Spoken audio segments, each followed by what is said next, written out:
I offered my friend a $350 final tour concert ticket as a maybe if I couldn't sell it. Plans changed.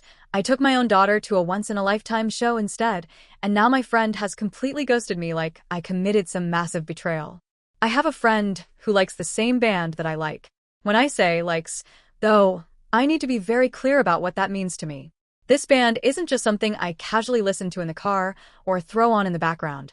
They're my favorite band of all time. I've followed them for years. I've seen them live multiple times, and their music is deeply tied to different chapters of my life. Seeing them live has always been something I prioritize, something I save for, and something that genuinely brings me joy in a way very few things do. My friend has always talked about liking this band as well, but she has never seen them live. Over the years, her explanation has consistently been that she can't afford it. And to be fair, tickets to see this band are expensive, often several $100s. I've never pressured her about it or made her feel bad for not going.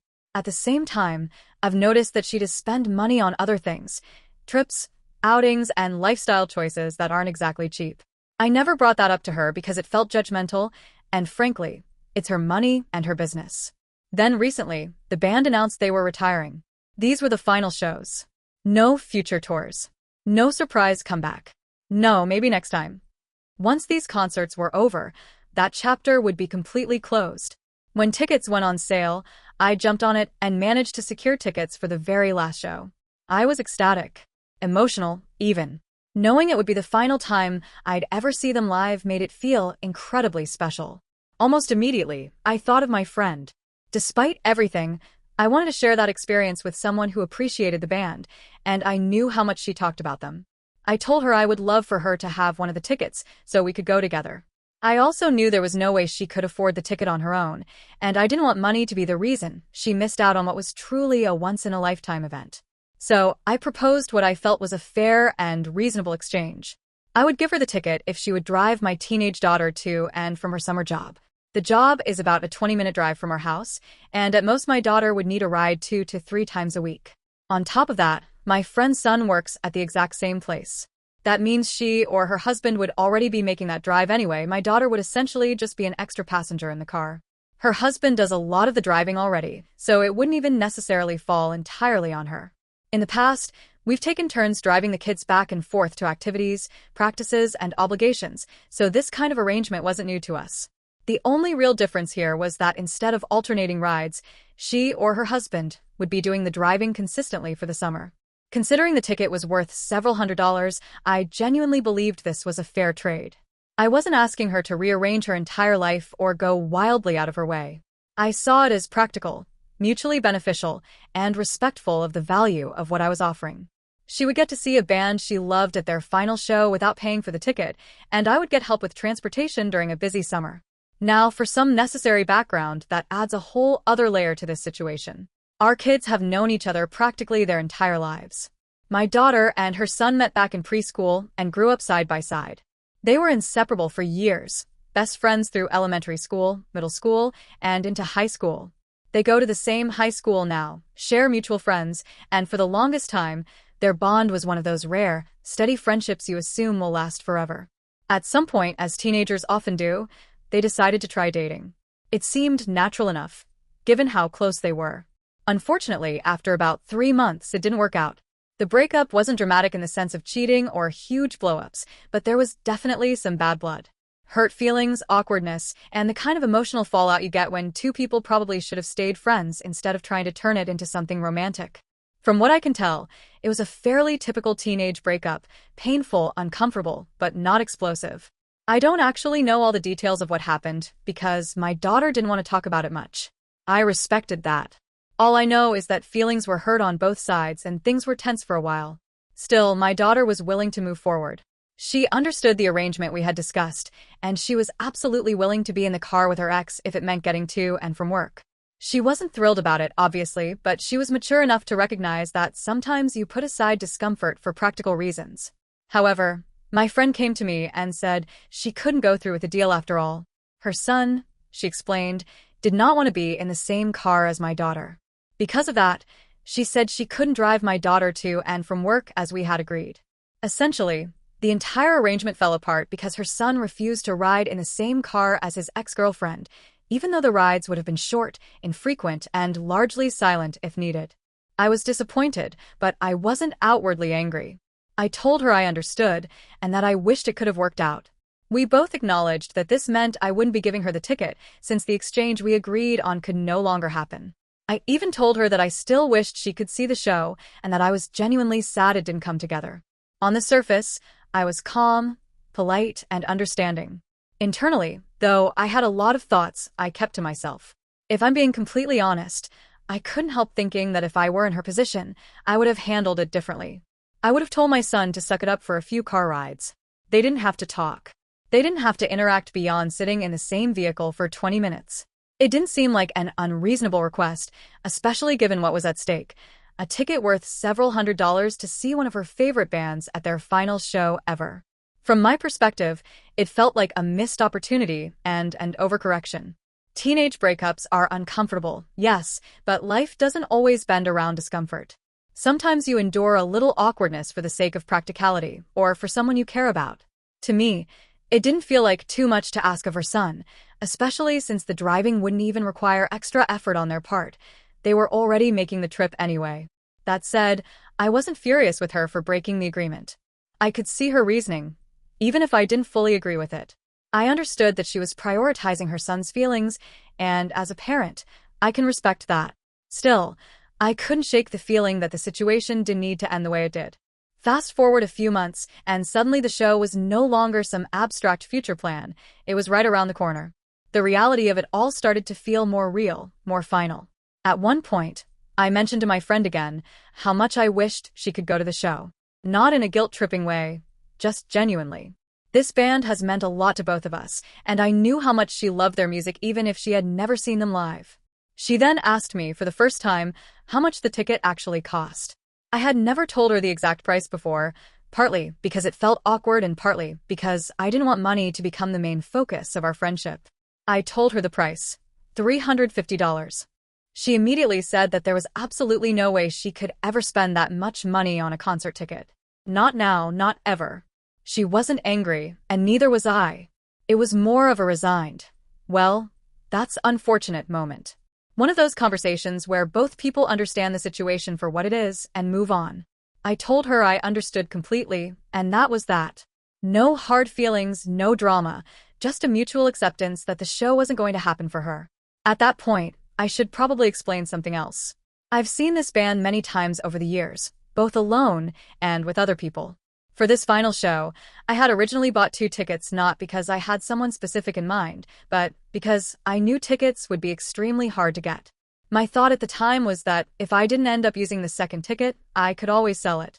This was before I ever proposed the ticket for rides arrangement with my friend. The second ticket was essentially a contingency plan. Since my friend wasn't going to use the ticket, I decided to put it up for sale. That's when things got frustrating. For whatever reason, there was some kind of glitch with the ticket platform. The listing wouldn't go through properly, buyers couldn't complete transactions, and I ended up stuck on live chat support for hours, literally hours, trying to get someone to help me fix it. I was worried that this very expensive ticket was going to go completely to waste simply because of a technical issue. The day before the show, I mentioned all of this to my friend. I told her I was trying to sell the ticket but was running into problems, and I was genuinely stressed about the idea of it going unused. That's when I made her an offer, one that felt fair and kind under the circumstances. I told her that I would keep trying to sell the ticket, but if I wasn't able to sell it by the next afternoon, she could have it, completely free of charge. No driving, no favors, no strings attached. Just the ticket. She agreed, and we left it at that. Around the same time, something else happened that completely shifted my perspective. My daughter and I have been going to concerts together more often lately. As a teenager, she's at that stage of life where she's busy with friends, activities, and her own world, and quality mom time doesn't come easily. I always try, though.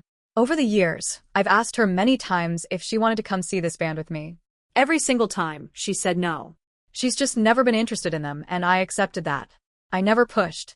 But the day before the show, after my conversation with my friend about the ticket, I asked my daughter one more time. I reminded her that this band was retiring from touring, and that this was literally the last chance she would ever have to see them live with me. I didn't pressure her. I just stated the facts and left the decision up to her. To my surprise, she said yes. She actually wanted to go. I can't fully explain how much that meant to me in that moment. It felt unexpected and incredibly special, like a small window had opened that I didn't even realize was still there. I told her we'd go together, just the two of us, and she was genuinely excited. In the end, the ticket situation worked itself out in a way I never could have predicted. I didn't end up giving the ticket to my friend, and I didn't end up selling it either. Instead, I went to the show with my daughter. And honestly, it was one of the most memorable experiences we've ever shared. We laughed, we sang along, we soaked in every moment of knowing this was a once-in-a-lifetime thing. It wasn't just a concert, it became a core memory for both of us. So here's where things really went sideways, at least from my perspective. About 2 hours after I told my friend that if I couldn't sell the ticket by the next afternoon she could have it, I texted her again. We usually communicate by text, so this wasn't unusual. I explained that something unexpected had happened. My daughter had actually agreed to go to the show with me. I was honestly kind of excited when I told her. I expected a response along the lines of, "Oh wow, that's great, I hope you two have an amazing time," or, at the very least, some neutral acknowledgement. Instead, I got nothing. No reply. No reaction. No follow-up question. Nothing. And she hasn't spoken to me since. She didn't respond to that text, or to the couple of texts I sent afterward trying to make normal conversation. At first, I was confused. In my mind, when I told her that if I couldn't sell the ticket, I would let her know by tomorrow afternoon and she could have it, I did not mean, "This ticket is now essentially yours, and there are 0 other possible outcomes under which you wouldn't get it." What I meant was exactly what I said. If I couldn't find a home for the ticket by then, she could have it. I didn't explicitly say, "Selling it is the only circumstance under which you wouldn't get it," because frankly, I didn't think I needed to. Looking back, I suppose what I should have said was something like, "If I can't find anyone to use this ticket by tomorrow afternoon, including anyone else in my life, then you can have it." What's important to me here is that I never guaranteed her the ticket. I never promised it to her. We didn't make plans to meet up. We didn't talk about how we'd get to the venue. We didn't discuss seating, timing, or anything else that would indicate this was a done deal. In contrast, when we originally talked about the ticket months earlier, that was a real agreement. That was an exchange. She would help by driving my daughter to and from work over the summer, and in return I would give her the ticket. In that original scenario, if the deal had stayed in place, there would have been no question of my daughter going to the show. I wouldn't even have asked her.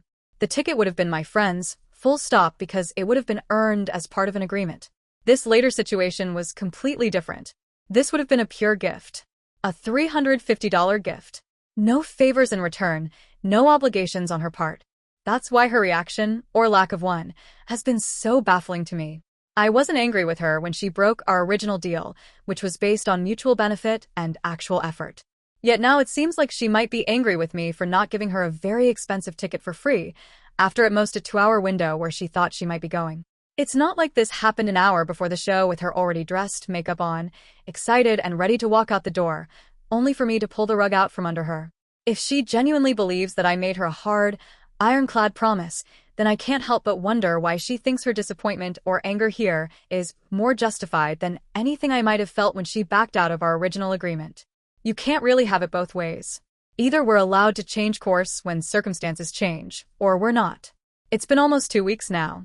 I've replayed the situation over and over in my head, trying to figure out if I truly did something wrong or if this is being blown out of proportion. I honestly couldn't even pinpoint what the issue was at first, until it dawned on me. Is she actually angry that she didn't get this ticket? Is that really what the silence is about? So that's where I'm stuck. I feel like I acted reasonably and transparently, but her reaction, or refusal to communicate at all, has left me questioning myself. From my perspective, I didn't break a promise because I never made one. I adapted to a new situation, one that ended up creating a really meaningful experience with my daughter. But maybe I'm missing something. So honestly, what do you think? Am I the a-hole here?